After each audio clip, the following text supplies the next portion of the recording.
Finally આપ luggage એક લીધું છે પર્સ ડિસ્કશન કરીને 400 RMB કહેતો હતો, 400માંથી આપણે લીધું 120માં. બાર્ગેનિંગ અહીંયા બહુ વધારે કરવું પડે. ઘણીવાર આપણે એવું થાય લીધા પછી કે ભાઈ આપણે વધારે નથી આપી દીધા, કારણ કે 400-500 આ લોકો નોર્મલી એમનો RMB બોલે છે. 400-500 RMB એટલે એ બહુ વધારે થયા. જે સાયન્સ મ્યુઝિયમ છે શાંઘાઈ, એ મ્યુઝિયમમાં જેવા મેટ્રોમાંથી બહાર નીકળશો એવું જ આ માર્કેટ ડાયરેક્ટ સ્ટાર્ટ થાય છે.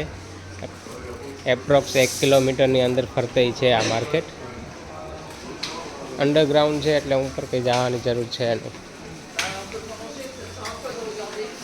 બધી બ્રાન્ડ, બધી કોપી અહીંયા મળી જશે તમને, બટ બાર્ગેનિંગમાં બહુ ધ્યાન રાખવું જોશે.